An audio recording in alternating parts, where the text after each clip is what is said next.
right, folks. This episode of the Majority Report with Sam Seder is brought to you by Manuka honey, also known as the honey with superpowers. Okay, here's the deal. This is honey like you have never tasted it before.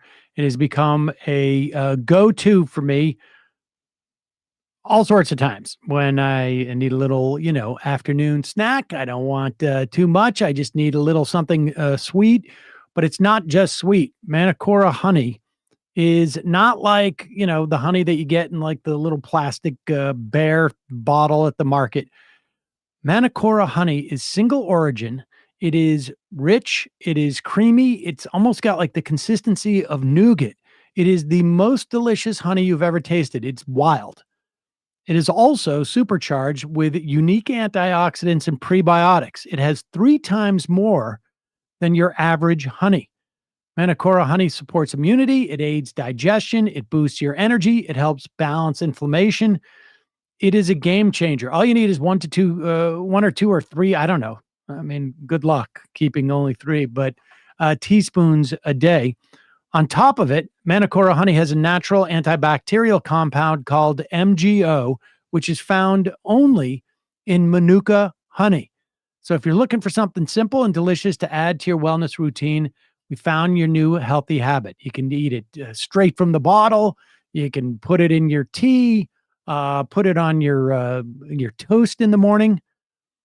And now it's easier than ever to try Manuka honey with the starter kit. Just head to manukora.com/majority to get $25 off. The starter kit comes with an MGO 850 Manuka honey. You can actually get different levels of the MGO.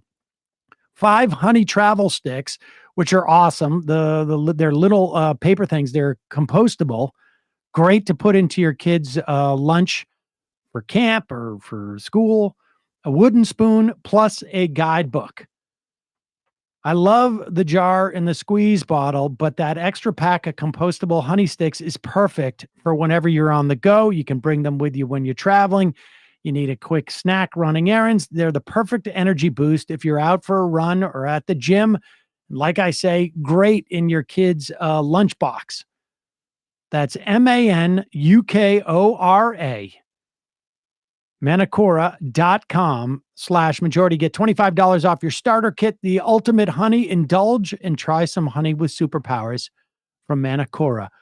Link in the YouTube and podcast description. And now time for the show. The Majority Report with Sam Seder. The destiny of America is always safer in the hands of the people than in the conference rooms of any elite. Sam Seder. They are unanimous in their hate for me, and I welcome their hatred. We must guard against the acquisition of unwarranted influence, whether sought or unsought, by the military-industrial complex. The Majority Report with Sam Seder. Ever get the feeling you've been cheated?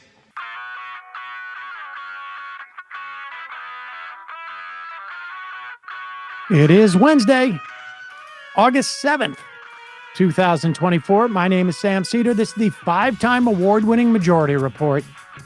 We are broadcasting live steps from the industrially ravaged Gowanus Canal in the heartland of America, downtown Brooklyn, USA.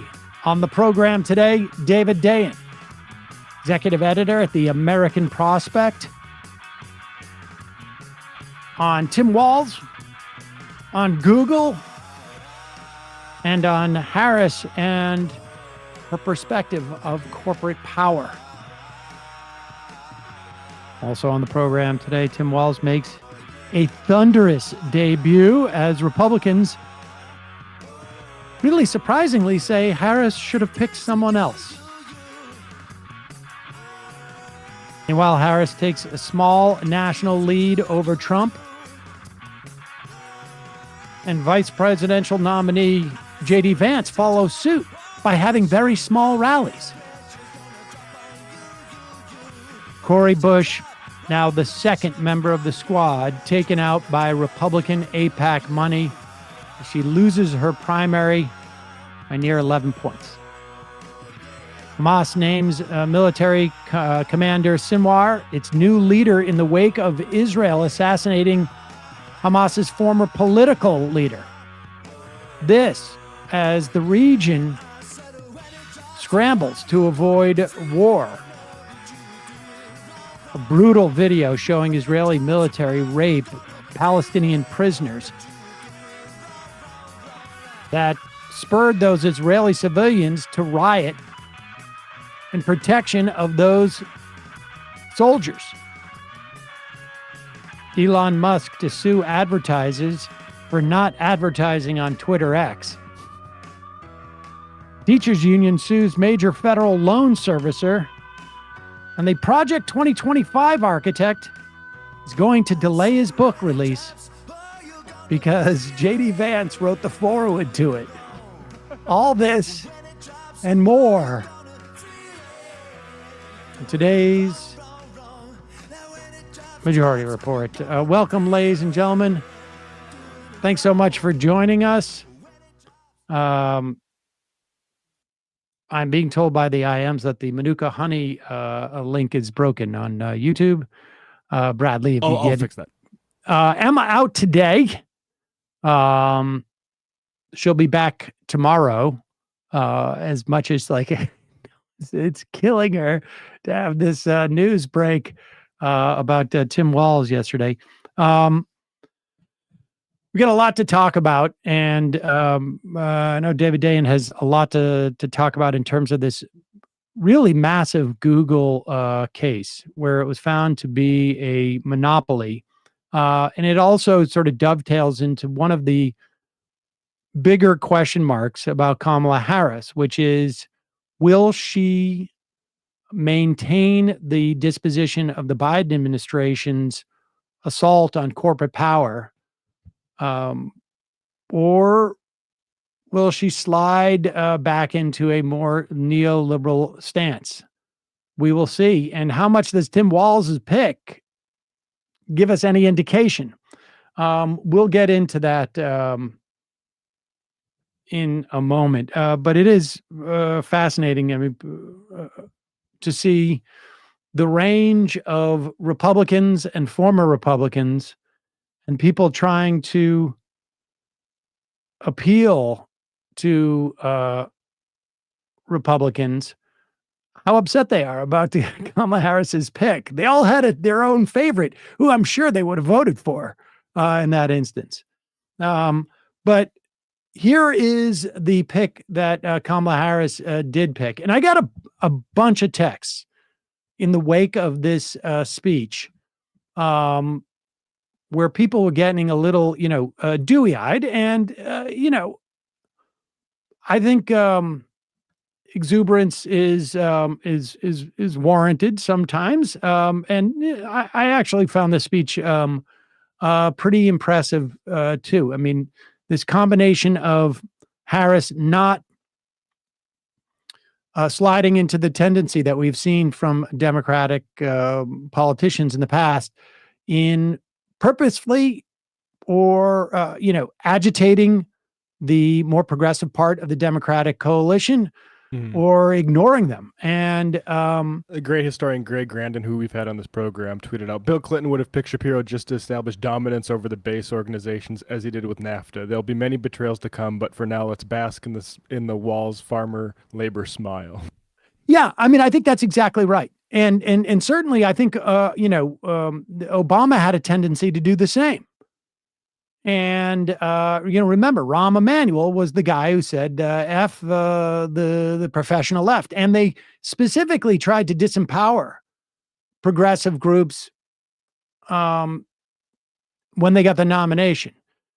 It's a different era, and that's worth celebrating. Do Harris and Walz have deficiencies? Of course. But things tend to be graded on a curve.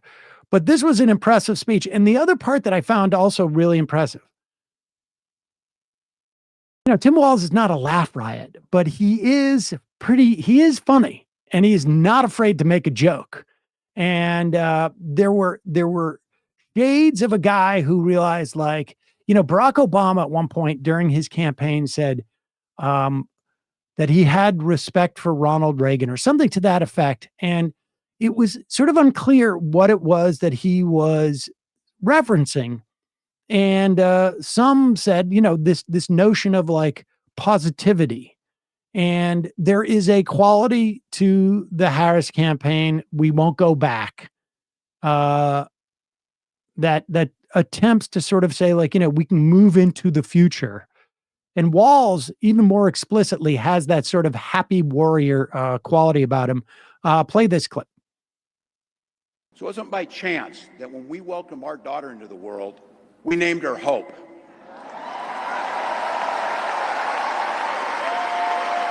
Pause it for a second. Now, this was, we should say, this was in the wake of him talking about how long it took for him and his wife to get pregnant. They used IVF. And so he was talking about how this was important to him. Some people also suggested maybe, I don't know how the timing works out, but hope was also a big theme of one of our last, Barack Obama, but go ahead.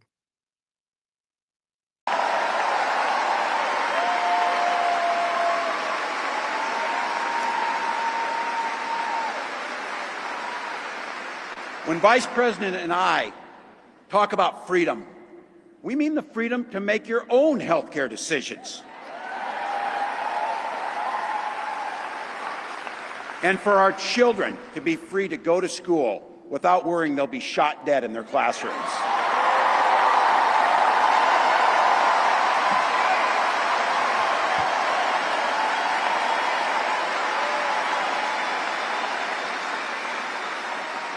By the way, as you heard, I was one of the best shots in Congress, but in Minnesota, we believe in the Second Amendment, but we also believe in common sense gun violence laws.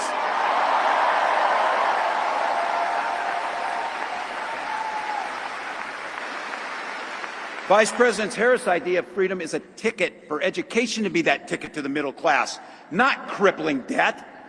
Air that's clean, water that's pure, communities that are safe.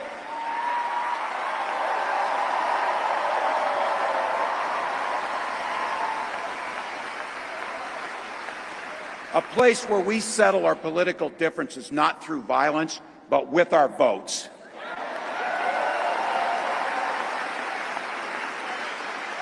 And that's what this election's about. What direction will this country go in? He's not going back. Well, Donald Trump would damn sure take us backwards. Let's be clear about that. And don't believe him when he plays dumb. He knows exactly what Project 2025 will do to restrict our freedoms. All right, that's good. And I mean, there's a quality of watching Walz where you sort of feel like, is this 1961 or something? Is Hunter S. Thompson in the crowd? There is. I've never heard the phrase common sense gun violence laws. It's just the language is ready-made for a Midwestern audience. And with the Rust Belt, it's going to be very important that at the very least, Harris has surrogates who can go in there. And this is a DEI pick, much like Joe Biden was a DEI pick. But this one was much more explicit, right? I mean, there was only white guys who are really in contention here. And the point is to give sort of some type of assurance to Midwestern voters in particular. We're talking Michigan and Wisconsin, Pennsylvania. I don't know if you call that really Midwestern, but I mean the sensibility, rural voters in some instances, and not all of them, not even necessarily the majority of them, but enough of them so that Harris can win in those states. But he also, again, has incredibly, relatively speaking, has been incredibly successful in pushing progressive policies in a state that had a 1-vote margin in the state Senate. He is not afraid to be both aggressive and with a smile on his face when it comes to contesting Republicans. You heard him there that Donald Trump, for damn sure, knows what Project 2025 is. And here he is. This line really drove Republicans nuts. And it's one of those lines where if you don't know what he's talking about, you wouldn't be offended by it. But if you do know what he's talking about, you'd laugh. And Republicans are out there trying to criticize him for it. And it just makes them look weird because, well, here's the line. Play this clip. Like all regular people I grew up with in the heartland, JD studied at Yale. Pause it. He's talking about JD Vance, of course. All right, let's go back to the beginning. Like all regular people I grew up with in the heartland, JD studied at Yale. Had his career funded by Silicon Valley billionaires, and then wrote a bestseller trashing that community. Come on. That's not what middle America is. And I got to tell you, I can't wait to debate the guy.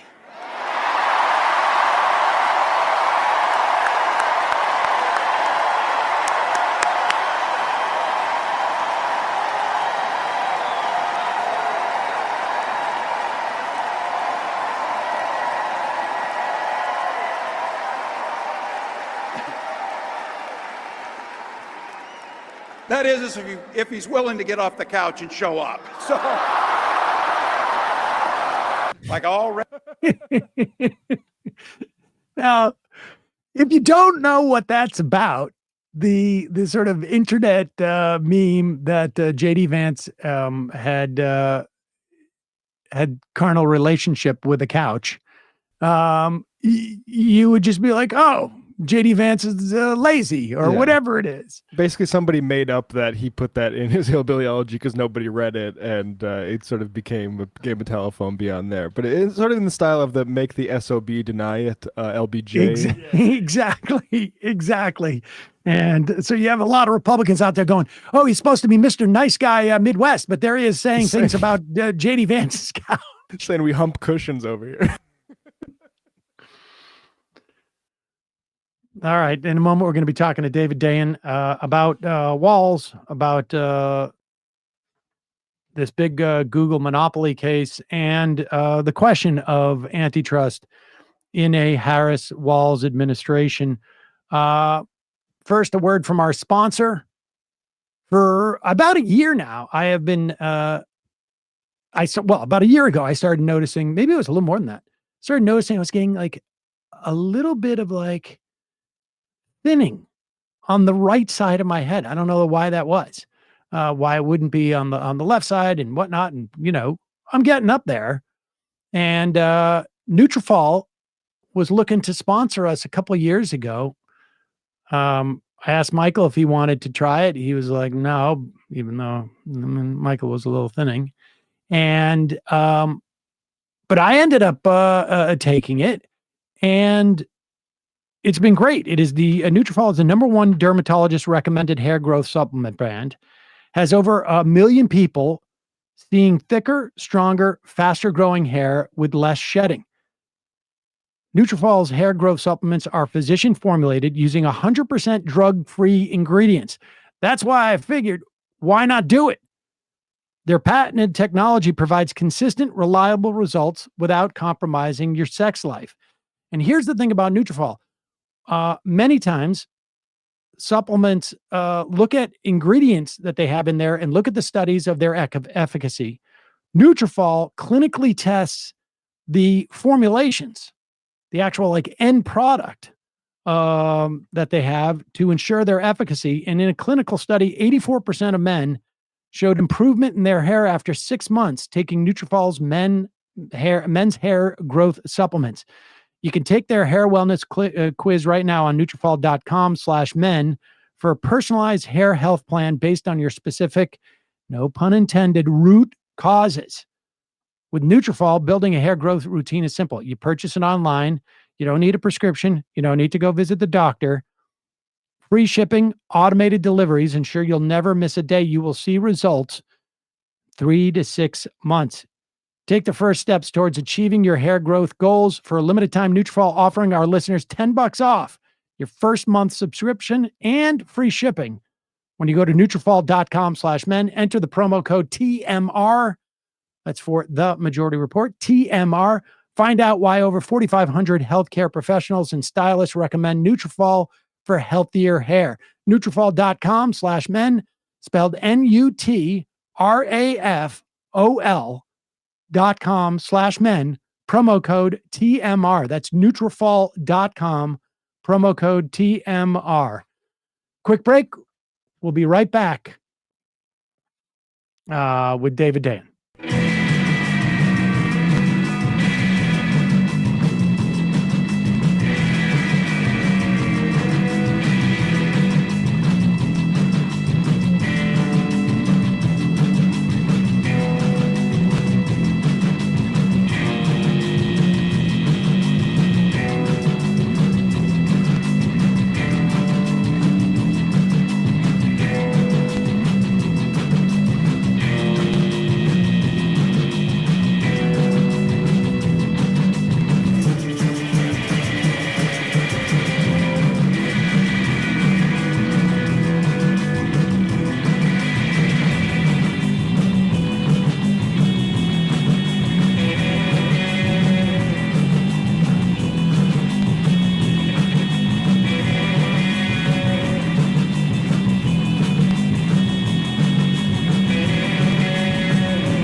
We are back. Sam Seder on the Majority Report. Emma Vigeland out today. Joining me now, David Dayen, the executive editor of the American Prospect. David, welcome back to the program. Thank you for having me on the program. All right, let's start with this Google monopoly case, because it will help us lead into this conversation about Kamala Harris, the prospects of her sort of like adopting essentially the Biden administration anti-corporate stance, and whether Tim Walz is any indication as to what of what the likelihood of that is. But this Google thing is a big deal, isn't it? Yeah, it was the first real major monopolization case in 25 years, and it turned out, at least at the preliminary level, the same way that the last one did, with Google being found guilty of being a monopoly that is using its market power in anti-competitive ways. It's many ways similar to the verdict in the Microsoft trial in the late 1990s. In fact, the judge used the Microsoft trial as precedent on many occasions throughout the very long, it's like 286-page verdict in the Google case. So these two were pretty analogous. Microsoft was accused of bundling its browser to muscle out competition from Netscape. Google is accused not just of bundling its search engine within its own browser, Chrome, but also of paying other companies to make its browser the default in Apple products, in Mozilla's Firefox browser, and in a bunch of other devices, including Android devices, which are part of the Google empire as well. So they're very similar cases, and at least at the district court level, they've reached similar conclusions. Let's talk about, sort of some of the evidence of, or I should say, what is the standard? Like, I mean, they have essentially become, they're the, 70% of all devices that exist, more. The Google's market share is at 89.2% of all searches, And on mobile, it's more like 95% of all searches are done through Google. This particular way in which they have cemented their monopoly through buying access to the default browser or the default search engine on browsers and devices is responsible for about 50% of all searches, and another 20% is because they own Chrome and they just bundle their search engine within Chrome. So, okay. So there's 70%. They're the default search on 70% of essentially all devices that connect to the internet. Right. And in the other 30, it's not like they give up competition there. They're working to get those, which is why their actual rates of market share in search is well above 70%. So do they need to have been found to, I mean, let's say it was just like 90% of people decided to use Google and there was no, because ultimately, I mean, let's just say just 90%, right. They never paid for $1 to be the default browser. They're not even the default browser. If 90%, would that have been enough, do you think, for the judge to find that they are an unfair monopoly? Well, the bottom line is they did pay, and they paid a lot. They paid $26.3 billion in 2021. Well, that's a lot to you. Yeah, maybe not a lot to Google, to be the default search engine. And the way that Judge Mehta structured the case is he said, okay, is there a relevant market in general search? And he said, yes. And then he said, okay, is Google a monopoly in that? And he said, obviously. I mean, they have 89% of the market on desktop and 95% in mobile. And then he said, well, okay, it's not illegal to be a monopoly because of what you just said. Maybe they're just the superior product. But are they using that power in exclusionary ways? And the answer was yes, because these contracts that they have, while technically not exclusive deals, are de facto exclusive deals because of the way that they are structured. Nobody else can give Apple or Mozilla the kind of money that Google is able to give. That's number one. So that forecloses the market. The second thing is that there's a network effect in search. The more data you get, the more queries you get, the better the search engine is. So it's tautological kind of to say that Google is a superior product, because the reason they're a superior product is because they're a monopoly. That's why they get more data from people. They hold on to it for 18 months, all of your searches, all of your information, and they use that to inform its search. And that's why it's a better search. So if they were giving these tools that they use to other search companies, then everybody could compete on search, but they can't. So because of the lock-in effect by this particular way in which they're buying access to defaults. And they seem to have made like a half-hearted attempt to say, well, default doesn't mean anything, but there was so much documentation from their own internal economists. And it's also hard to argue that like there's no value to being default. That thing that we pay billions upon billions of dollars to secure is a tough argument to make. Yeah, it was impossible to really square that circle. And at one point, Judge Mehta in the verdict says, he knew that Google was kind of dissembling on the stand around this. And he says in a footnote, he says, I'm going to take your internal documents as more important for this case than what you said on the stand. Basically, a veiled way of saying you were lying on the stand, saying that, look, this is what you said when you thought nobody was listening. And what you said was that defaults are really, really important, and we will pay as much as possible to keep other competing search engines out of that business. I mean, if that judge was a little bit more ornery, or maybe just even like, frankly, it's hard to imagine a judge extending this type of charitable interpretations to other defendants in other contexts. That he's basically saying you lied on the stand, and B, you also got rid of a lot of evidence. You destroyed it. And he basically said,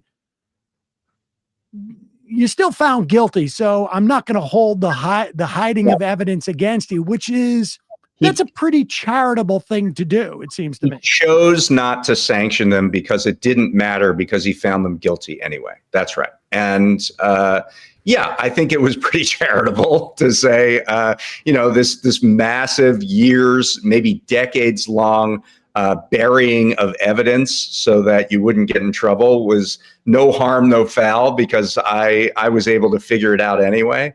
That's I think charitable is one way to describe that. Now, obviously, I think it might inform him in the remedy phase, because what we have here is Google has been found guilty of being a monopoly and violating Section 2 of the Sherman Act.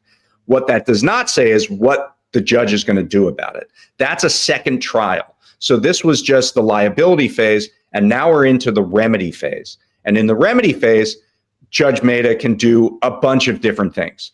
The kind of weak version of this would be to say, okay, instead of these exclusive deals, you have to put up a choice screen where at the beginning, when you open up your phone and when you open up your browser for the first time, it says, do you want to use Google or do you want to use Bing or DuckDuckGo or one of these other search engines? That would be a very weak version of that. Would be weak because people, it has the same impact as like, we have a better product because we bought our way into buying all that data. I mean, people just are used to Google because they've done something illegal. That's right. It allows that network effect to be perpetuated through this choice screen. Google is literally a verb. It's what you say when you want to look for information on the web. The idea that you're going to put that up in a choice screen, a neutral way against another product, it's not as neutral as you think. So other ways that this could be done is to eliminate these exclusive deals entirely. You could say, well, you're bundling this with Chrome and you have this relationship with Android. Maybe Google needs to actually divest of Chrome, the browser, and divest of Android, the operating system for cell phones, and then competition can move freely between those different businesses. So that would be the stronger version of this. And obviously the Justice Department has to make an ask. They have to say, this is what we want to come out of this conclusion. And then there'll be a trial of sorts, and then the judge will make a decision. Before that, it looks like Google's going to appeal this case. And so we are going to go into an appeals phase. I don't know how fast that's going to go. But the remedy phase, my understanding is that the remedy phase and the appeal can be concurrent. They can, but it's unclear whether Judge Mehta will say they should. He has the discretion to say, okay, I'm going to do the remedies while this works its way through the appeals phase in the courts. Or he could say, all right, let's do the appeals first. And then once they're extinguished, if we're back to a remedies phase, we'll do that then. So it's really up to him. So there's actually like a full-on, almost like a trial for what we would normally consider like the sentencing hearing, essentially. So the DOJ, but this is a lot more complicated, obviously, because the DOJ is going to come in there not with like, here's the punishment, fine them, $10 billion or whatever it is. It is, we need to structure this in a way that will inhibit the ability of a monopoly taking hold in this sort of like sector of search, as it were. And we should say there's two other cases, or I should say there's one other case, I think, ongoing with Google, which we can mention in a second. But how important, well, first of all, what's your sense of how aggressive the DOJ will be in this instance? Because they could go in and say, just have that, option text box in the, or they could say, slice this company up in various ways. Don't allow for, people to purchase defaults, regardless of what the relationships are with Chrome and with Android. And how sophisticated, I mean, this seems to me almost the harder part of the remedy, almost seems like the more difficult thing for the DOJ to do, because you have a notion of like what constitutes a monopoly, right? Like this is like the Microsoft case, but the remedy, I would imagine, is in many ways sui generis. It's a little tricky. I expect this Justice Department to be very aggressive. I mean, the fact that Google is paying $26 billion a year to be the default suggests that a monetary penalty is not going to do much here. They're already paying a monetary penalty of sorts every year in order to get this access. So you need a structural remedy here. And I think the DOJ understands that. Now, the important thing to talk about here is the fact that this DOJ is only in place for another 5 months. So the next administration is going to be new. It's going to be either Kamala Harris or it's going to be Donald Trump. And I don't expect the exact same makeup, regardless of who wins the next election. And the question that is at this point unanswered, although we have clues, is what is Kamala Harris's vision for what the next Justice Department, and in this particular case, the Justice Department Antitrust Division, look like? Because all right, before we get to that, because I mean, we should say analogy, but the reason I bring it up is that it's also very similar to the Microsoft case. Microsoft was found guilty under the Clinton administration. And then there were a series of appeals and there was a remedy phase, and that leaked into the Bush administration. And the Bush administration ended up doing a very weak settlement with Microsoft. What? Yes. No. I'm shocked to hear that. Well, now, I mean, I think you hear a lot of this idea that the trial is the remedy, and that is actually partially true. The fact that Microsoft was tied up for years in this antitrust case meant that they weren't feeling as bold to be, block everybody out of other parts of the tech industry, including the search market, which they could have done in 1999, 2000, where they could have blocked Google from being on Internet Explorer. And they didn't do that, and that led to the rise of Google. So it's important to note that I think just the fact that they've been found guilty of being a monopolist is going to have an impact. But in terms of an actual structural remedy, it's probably going to be up to the next administration just because of the timeline. And so when you ask me the question, it's very, it's difficult to say what that structural remedy will be. It's even more difficult because we don't know who's going to be making that decision. And we should also say too, I mean, because I think there are some people out there who go like, the thing is government doesn't understand these things. There have been for months, if not years, lots of people and private and semi-private sort of forums and conferences about what the remedies would be for this specific thing. Never mind like even broader questions about the internet. So the ideas are out there.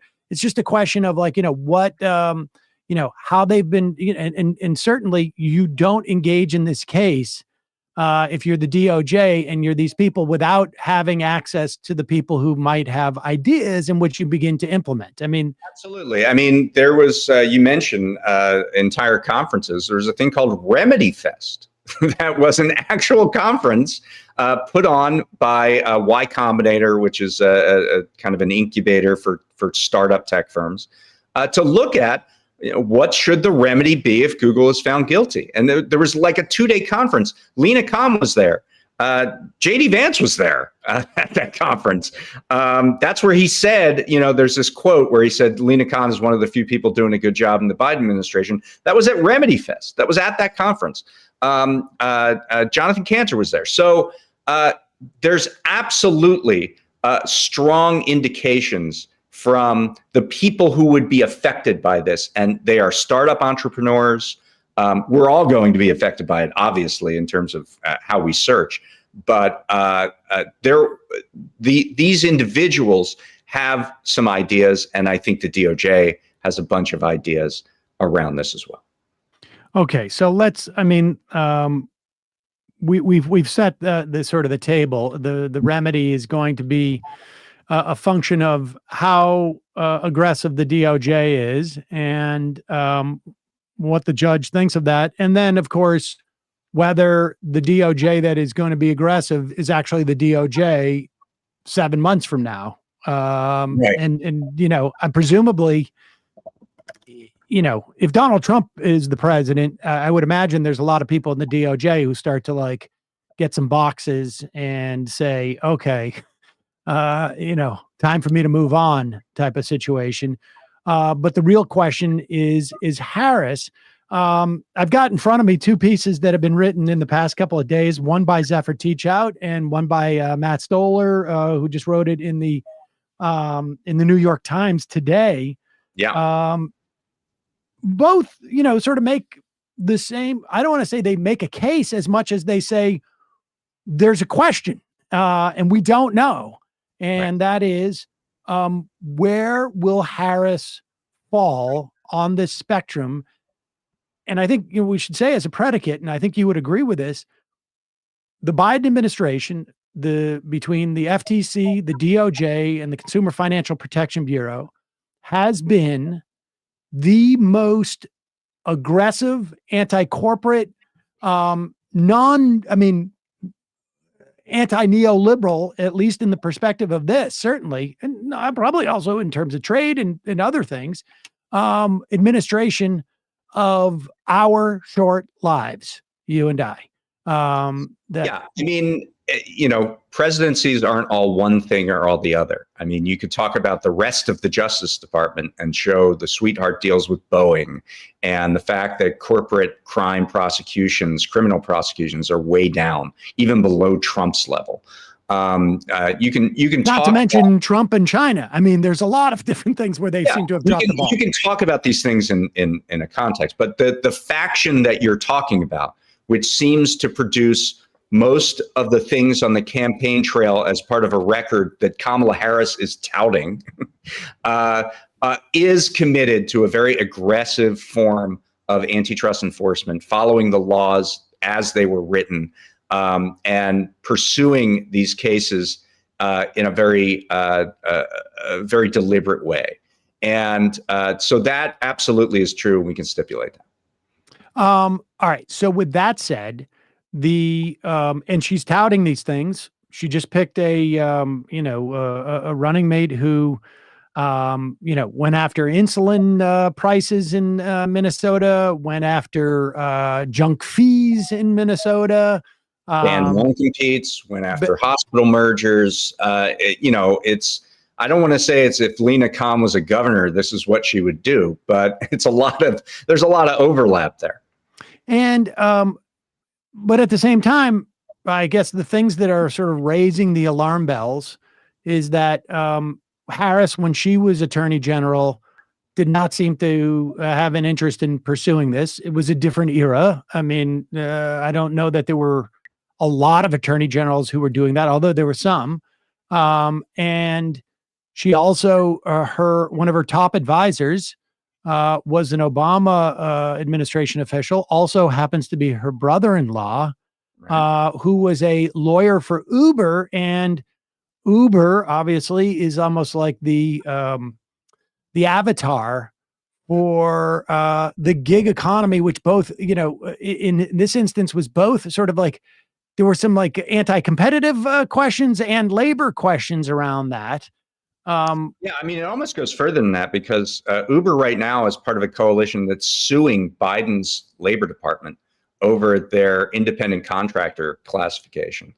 And it's not the only instance of a Kamala Harris advisor who is suing the Biden-Harris administration.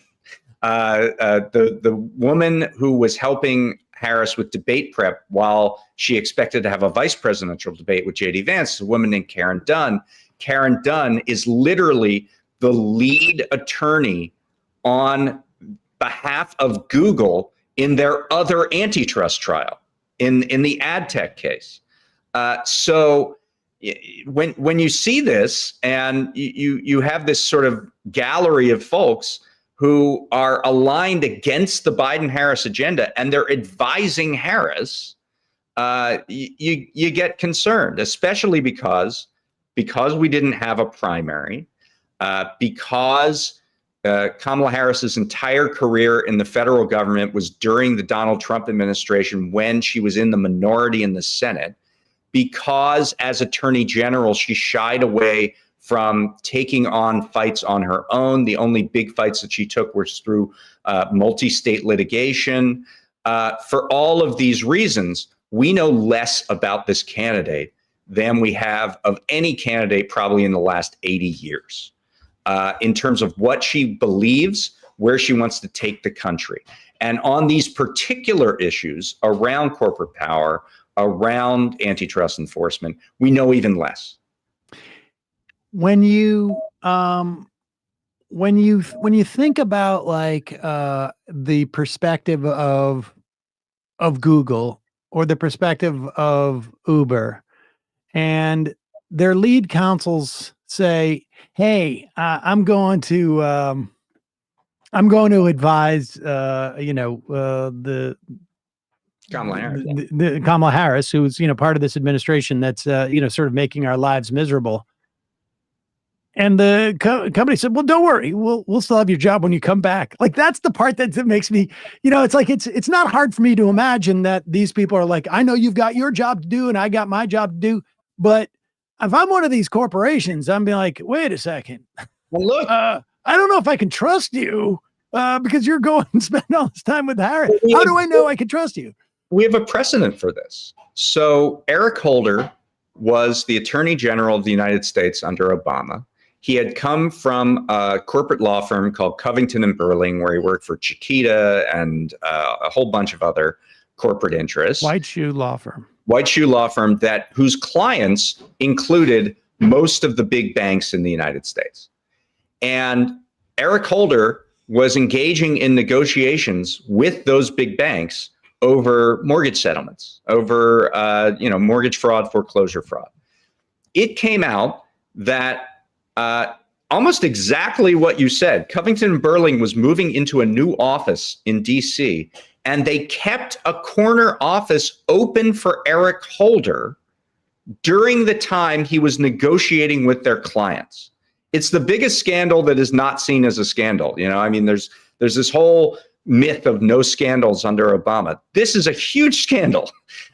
You have, and predictably, as soon as he left, he went back to Covington & Burling and occupied that corner office.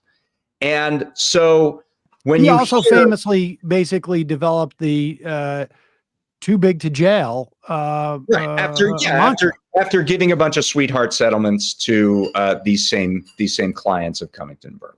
So when you hear that Tony West, who was number 3 in the Justice Department at that time and had a major role in producing those settlements, is taking a leave of absence from Uber to advise on this campaign, and who may be in line for a much bigger job, a much bigger leave of absence in a potential Harris administration, you get very concerned. And when there's a threshold moment that we haven't talked about yet, that where Harris can kind of make some of her views known here. And that's the fact that Reid Hoffman, who's this billionaire co-founder of LinkedIn, who sits on the board of Microsoft, goes on television and says, well, what I think is that the next administration should fire Lina Khan and get rid of her. He doesn't talk about the white guy at the DOJ, by the way. He talks about the woman of color. But he says, I think that they're waging war on American business, and she should be gone. And the Harris campaign has not said anything about that. What they have done is gone on Zoom calls with Reid Hoffman, who appeared on Monday with the legislative policy director of the Harris campaign and a deputy chief of staff on a call called Business Leaders for Harris. So they're not disavowing this guy who said, I gave you millions of dollars and now do my bidding and fire Lina Khan, although he says he also contains multitudes, and when he's a donor, he's not the same as when he's an expert, just giving his expert advice and opinion. But all of this stuff put together, I mean, I know we have good vibes right now and everybody wants to just sort of beat Trump and not think about this kind of stuff with 90 days to go. But, I kind of feel like in a democracy, you should know who you're voting for and what they stand for. And we know a little bit, but on these particular issues, I think Harris is trying to keep her options open. Well, and I think, how does the pick of Walz implicate that at all? I mean, because it's not like he's going to be in charge of this stuff. And it's not like he's going to say, hey, I'm leaving this administration now because you fired Lena Khan or you didn't rehire her or whatnot. Let me ask you that question also, but I want to remember that Biden could theoretically nominate her, right, for the next term, right? Because isn't she filling in? Yes. So members of the Federal Trade Commission get 7-year terms. When Lena Khan was appointed, she was to fill out the end of somebody else's term. And that term actually ends in September. Now, the way that the FTC works is that if nobody is nominated in your place, you can continue to serve. So just because her term ends in September doesn't mean that Lena Khan has to step down. She can continue to serve as long as she wishes until such time as that particular seat on the commission has a new confirmed appointee. So yes, the answer is, can she be renominated for 7 years? Yes, she could, theoretically. But in reality, I don't think, unless there's a clear signal, that the Senate Majority Leader, Chuck Schumer, is going to want to do that. And so, I think we need a clear answer here. And so you asked me, is Walz an indication of her moving in one direction or another? I mean, I think we should talk about we've talked a lot about the signals, the bad signals. The better signals are that she keeps giving these speeches where she talks about things like getting rid of medical debt on credit reports, which was an initiative of Rohit Chopra at the Consumer Financial Protection Bureau, or she talks about cracking down on price gouging and junk fees, which is an initiative of Lena Khan at the FTC. So, I think there's a recognition that if you're going to have a competent government and a government that produces a record that you can be proud of, you're going to have to keep this faction in place. So that's number one. Number two is Walz. So, I think there are different reasons that Tim Walz was selected. I think there are even different policy reasons. Most of what he was able to pass in Minnesota in 2023, after they got a very thin majority in the legislature, one Senate vote and a few House votes, mirrors the jettisoned part of the Build Back Better agenda. The care economy stuff, child care, or pre-K, the child tax credit, elder care and long-term care, all of that stuff was part of what Walz did. And he did it under similar circumstances that Harris is going to be facing. She's going to have a very thin Senate majority. We know that, right? So I think there is a sense from Harris. Knock on wood, please. What's that? Knock on wood. Yeah. I mean, exactly. Best case scenario we're talking Best case scenario. Best case scenario is probably 50 votes. I mean, I know Schumer is talking his book about how we're going to win Texas and Florida in the Senate, but I don't buy it. So I think the best case scenario is probably 50 votes in the Senate once again. If Harris is the president, then that would mean a Senate majority. So she's looking at that and saying, I want to pass this agenda. She's talked about it a lot on the campaign trail. It's what's left over from what Biden did. And here's a guy in Minnesota who had the same kind of thin majority and got all this done. And so in terms of governing, I think that's what she's looking towards. And that's been borne out by some TikToks about not TikTok, the social media company, but just like journalism about what she was thinking. What she was thinking. So in terms of what she was thinking about it as to why she made why she chose Walz is that he was in a similar situation. She passed the agenda. He passed the agenda she wants to pass. So that doesn't say much about corporate power. It doesn't say much about these issues. And I don't know that Tim Walz has, he signed bills, but I don't know that it was fully formed. It doesn't seem to be his passion. He's a veteran who served on the Veterans Affairs Committee when he was in the House. He served on the Ag Committee when he was in the House. I mean, there are elements, especially in agriculture, of corporate interests that being really powerful. And he did sign a right to repair bill in Minnesota that's pretty strong, that says if you have a tractor or electronic equipment, you're allowed to repair that yourself. I think he has the right instincts here, but I don't know that the governing part is going to extend to this part of the project. How much do you perceive? I mean, and we've read these, TikToks, the timing of the sort of like the chronology of how Walz became the nominee. Undoubtedly, there was a cost associated with Shapiro, to the extent that he was ever, in the running. Who knows? I mean, supposedly he was, but there's a cost. He got interviewed the same day that Walz got interviewed, and apparently he kind of said that he wasn't sure if he wanted to be a second banana.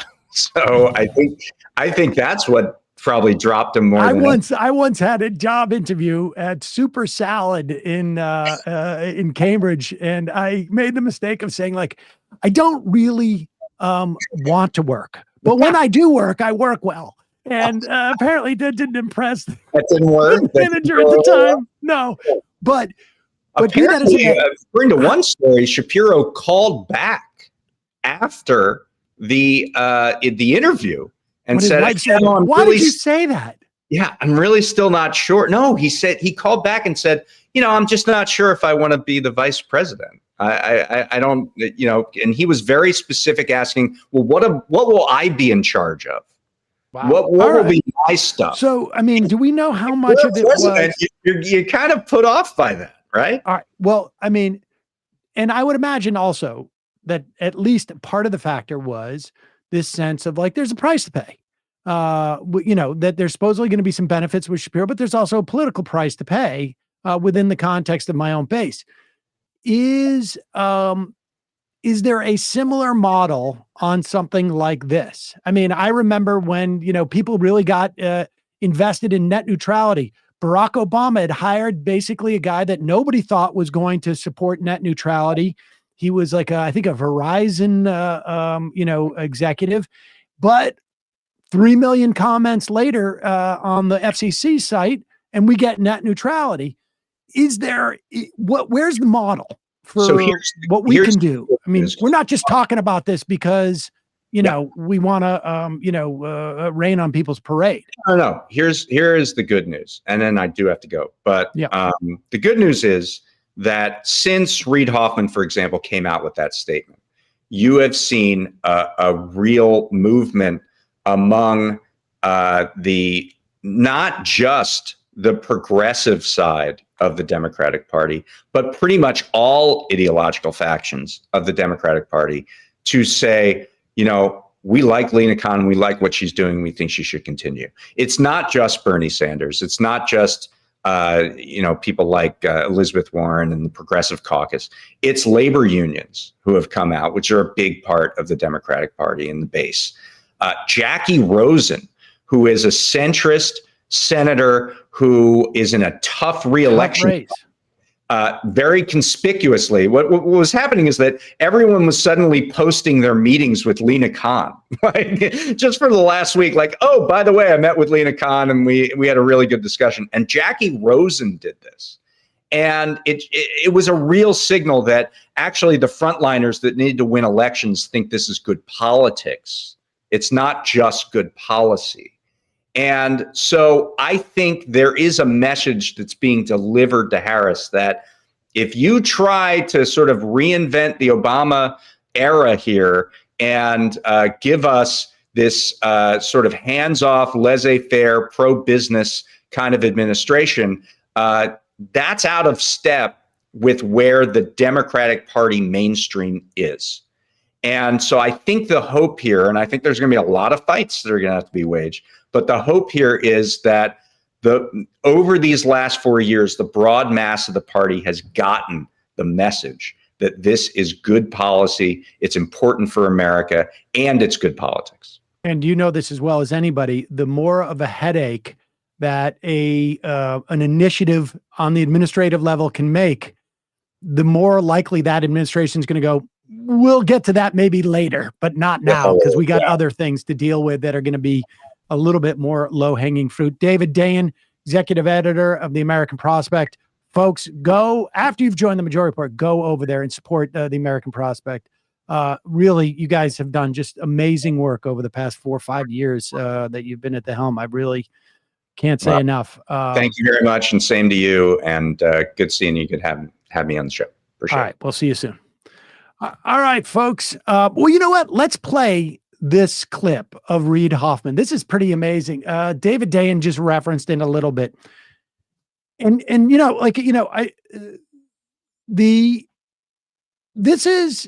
is no, I think there is a reputation of Democrats want to fall in love with their candidate, and they want their candidate to be perfect. And the fact of the matter is that there is no politician who is going to be perfect. They make assessments. It's opportunity cost to fight against something or not fight against something. And as a voter, we make an assessment of like net, one of these two candidates is going to win in this instance. Which one is less bad? And which one is the one that we're going to be able to influence because we are part of this coalition that has elected them and creates the context in which they operate. So when we talk about this stuff with David Dayen, we talk about the potential question marks of Kamala Harris. The idea is not to say, well, therefore you should consider Donald Trump again, which of course none of you are doing. But the idea is, make us think about this stuff. Make it clear that this is a landmine that a potential Harris administration does not want to step on.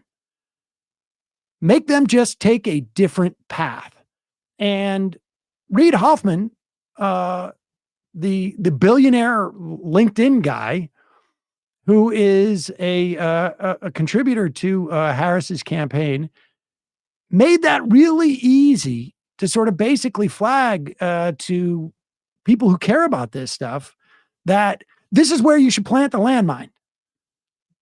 And he did so because, sometimes I think one of the amazing things about billionaires is they are so surrounded by people who tell them exactly what they want to hear that over time, they completely lose the ability to assess how other people hear them. Remember when Howard Schultz was exactly like this too, where he was going in and talking to Starbucks employees and saying the reason why we shouldn't have a union here is for the same reason that people shared blankets in Auschwitz. And I mean, it was just stunning. When Howard Schultz was hired a couple of political hacks to tell him that, I'm going to run for president under the banner of reimagining the possibility. What was it? Imagine. I can't remember, but he also did a crypto thing. Like, you think benefits are good? Well, what if we had a Starbucks coin? Yeah, exactly. I mean, all of that insanity. Here's Reid Hoffman on with Jake Tapper, and this was about, I don't know, I guess this was about a week ago. And here he is with Jake Tapper, and this is important. This is important because this is a sign for folks who care about curbing corporate power and the monopolies and everything that comes with it to agitate about this so that the potential Harris administration knows it's just not worth firing her. Joins us now. Reed, thanks for joining us. So you and other big money donors are giving money to Vice President Harris, suggesting also that she replace the head of the FTC, which impacts policy and the economy. What do you say to somebody who watches this and says, this isn't how American politics should work, rich people getting to buy levels of influence? Well, I totally agree with not buying levels of influence. I separate my role as a donor and expert.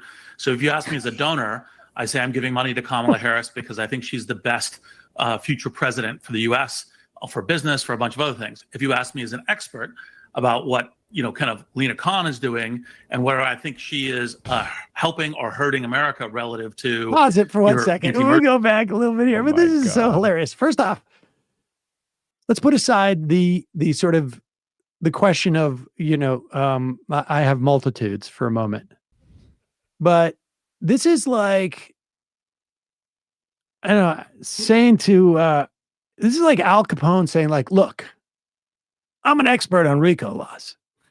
Or I'm an expert on tax laws. Like, I mean, just to like this guy's history. So PayPal, all right. So like Peter Thiel. Peter Thiel also invested in LinkedIn. I don't know anybody who's used LinkedIn that think that is worth billions of dollars. Wow, what a $1 billion idea, let alone $26 billion, which is what he sold it to. Guess what? Bill Gates. Speaking of monopolies, so like all these, and by the way, that's where Doug Burgum got his money. Like all these billionaires downstream from monopoly money, and they act like they're experts. No, you're a over-moneyed buffoon. Well, he could be an expert in creating monopolies, but he's not necessarily an expert in why monopolies are bad. I mean, this is it. Imagine the hubris that you have to have then to both claim your expertise at questions of antitrust when all you've done is skirt antitrust, or at least, no, I shouldn't even say that, because for the entirety of this guy's business career, there has been no antitrust enforcement or regime. So he has not, this all seems completely foreign to him. He's an expert at anything but antitrust violations and whatnot. But then also think for a moment of the level of hubris that it takes to say, well, Jake, which one of me are you talking to right now? Are you talking to the donor or are you talking to the expert? Because there's the statesman and the capitalist. I have the firewall between the two of them. It's like, go backwards. This is just, it's just amazing to me that somebody could say this in public and not realize how ridiculous they sound. Well, I totally agree with not buying levels of influence. I separate my role as a donor and expert. So if you ask me as a donor, I say I'm giving money to Kamala Harris because I think she's the best future president for the U.S., for business, for a bunch of other things. If you ask me as an expert about what, kind of Lena Khan is doing and whether I think she is helping or hurting America relative to your anti-merger policies, which are, mostly to bring litigation versus, really solidly grounded in kind of what's going on, what helps American business thrive here and overseas. Pause it. Don't take it down. But I just want to make the point that this so-called expert can't even explain with any type of lucidity what it is that Lena Khan is doing that he thinks is wrong. Well, it's too expert, Sam. It's too. Well, I'm both an expert and a sort of everyman who can explain expert ideas. So there's actually three of me here. There's three of me, right? Who are you talking to, Jake? Could you please say I'm talking to donor? Let me ask you, or expert, or everyman. There's actually a council of my personalities within my head. Helps American business thrive here and overseas. Then I give an expert opinion. But I think donor and expert should be kept separate. Ooh, sacred. And I've never tied the two ever in any conversation anywhere I've ever had. Right. Pause it. Except for this very conversation. I've never tied these two. Except for right now, Jake. Actually, it's the first time it's ever even occurred to me. I'm both a donor and an expert who has to weigh in on this policy. It has never even occurred to me until this very interview. This is like a therapy session for me, Jake. Go back. Conversation anywhere I've ever had. Right, but I mean, that world doesn't really exist where people say, okay, now I'm talking to Reid Hoffman, the donor, and Reid Hoffman, the guy with political ideas, I'm going to put into the... Except in like multiple personality disorder, sort of like therapy. Yes. And Reid Hoffman. Reid, are you there? The guy with political ideas. Okay, now, are you the donor or are you the expert? Am I speaking to Wacko the Clown now? I'm going to put into the other room. I mean, politicians are human, and if they know that you and Barry Diller and other big donors are giving a lot of cash and want to get rid of Lena Khan from the FTC, they might listen to that more than they would listen to it from somebody in a restaurant. Well, this is one of the things where I don't ever show up at the White House saying, I think you should do this. I mean, one of the things that President Biden has said to me every time he's met me is I never asked for anything. Pause it for 1 second. He doesn't have to show up at the White House because he went on television to do it. Yeah. Everybody in the country knows that he did it. I've never even seen this guy before today. I've heard his name, but I've never seen him. Yeah, the White House. And I knew he did it. When he comes to the White House, they all greet him as a donor Reid Hoffman, knowing full well that the expert Reid Hoffman is staying at home. And maybe Biden is... Go backwards. This is just this is so rich. It's unbelievable. I mean, both literally and figuratively. Well, this is one of the things where I don't ever show up at the White House saying, I think you should do this. I mean, one of the things that President Biden has said to me every time he's met me is I never asked for anything because all that I'm trying to do is help our leaders be the best governors. Now, if I'm asked as an expert and, for example, shows like this, CNN, say, well, what do you think is the right expert point of view? I would say, well, here's what I think as an expert. And maybe people will listen to me more. Maybe you'll have me on television. Pause it. Yeah. What does the guy who did LinkedIn think? I need to figure out how to govern a state, for instance. Well, wait, is that the expert or the donor? I thought neither has competence to talk about this matter. Like, for example, shows like this, CNN, say, well, what do you think is the right expert point of view? I would say, well, here's what I think as an expert. And maybe people will listen to me more. Maybe you'll have me on television because I'm a donor. But I definitely myself distinguish between my role as a donor and my role as an expert. And I don't ever, when I'm doing fundraisers or anything else, I never say, I'm only going to do a fundraiser for you if, or, since we're doing this fundraiser right now where I'm raising money for you, I want you to hear my opinion on X. I respond to questions and expertise on that. So you sit on the board of Microsoft, and that, of course, is a company that has multiple FTC run-ins. Right now, there's an open FTC investigation into whether Microsoft structured one of its deals with your startup, Inflection AI, in order to avoid a government review. That's according to reporting from both CNN and the Wall Street Journal. You're donating millions to Harris while publicly stating you hope she replaces the FTC head who is leading that very investigation. Doesn't that create an inherent conflict? Well, let me talk about it as a venture capitalist, because I never talk about these things as a board member. Wait, hold on, wait. No, wait a second. So we're up to 3 now, right? Or 3. Wow. Or 4, because he doesn't talk about it as a board member. He's only talking about it as a venture capitalist. But I don't know, is the venture capitalist the donor or the expert? There's a separate third thing. Also, is child Reed Hastings in there too? Can we talk to 8-year-old Reed? God, I want to know his opinion. I also love how, like, every time Jake asks him the most obvious question, which is like, are you serious? He goes, well, let me dissociate personalities.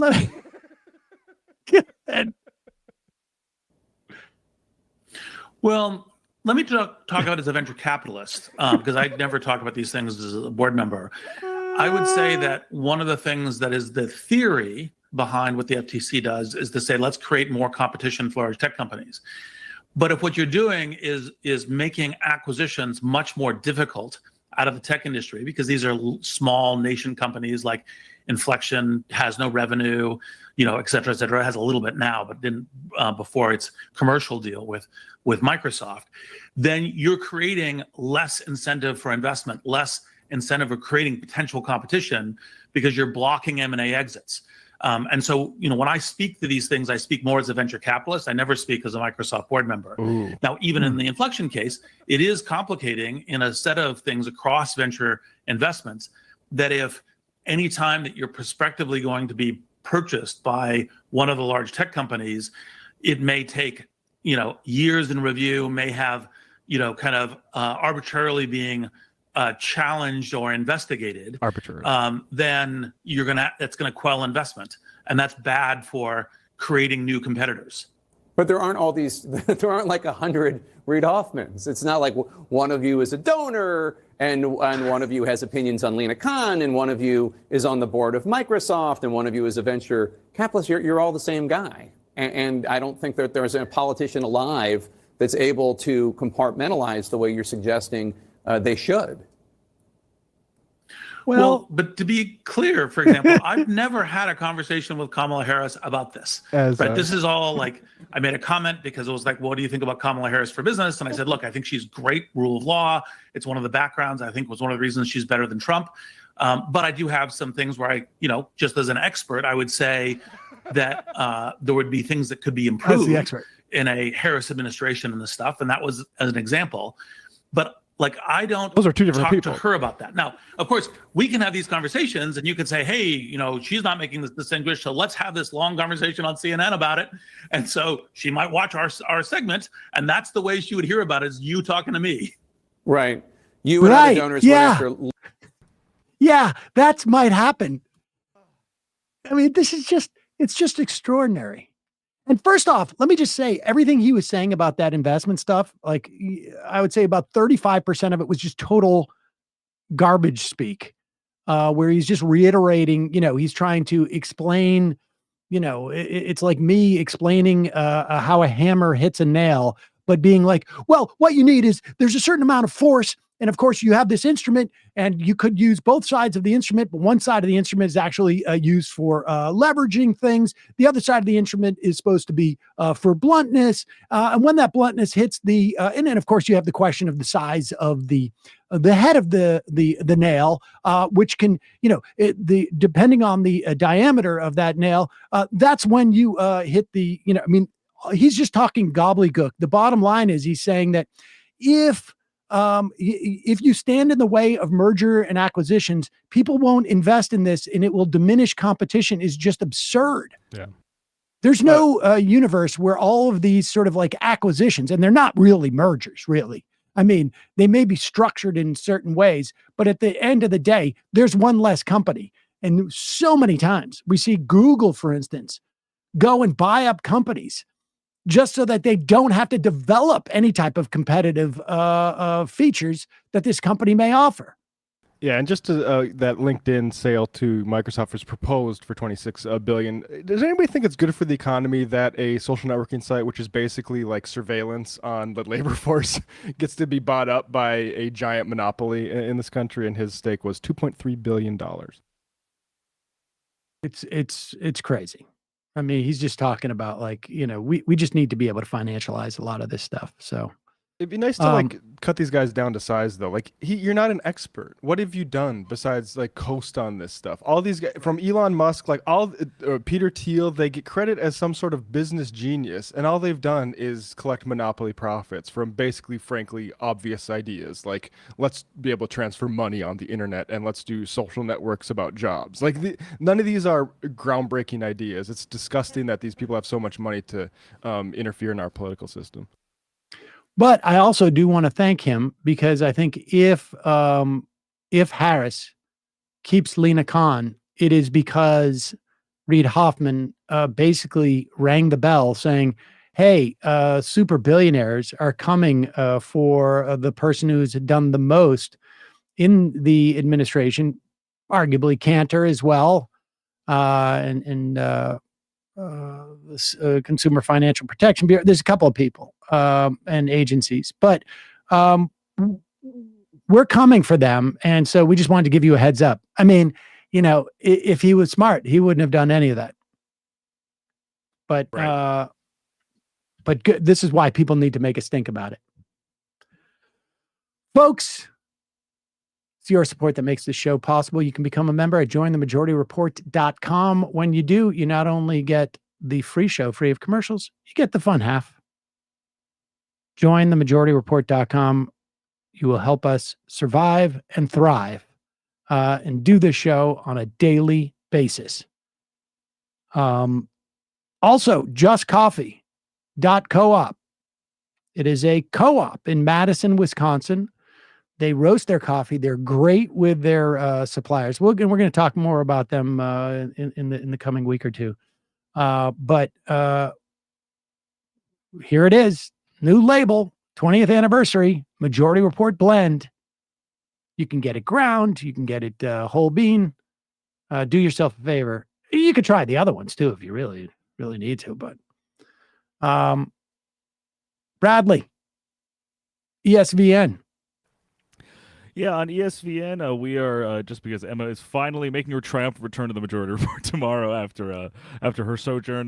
We either we'll do something tomorrow or we will be back on our regularly scheduled programming hour at Monday at 4 p.m. But we will most likely be covering NFL training camp now that we're getting into full swing of that. Maybe some fantasy football stuff ahead of the season starting on September 5th, as well as an Olympics recap because the Olympics will be wrapping up on Sunday. So tune in. We will keep you guys posted as to when we will be streaming. YouTube.com/ESPN show to catch up on our prior streams and to check out some of our clips if you'd like.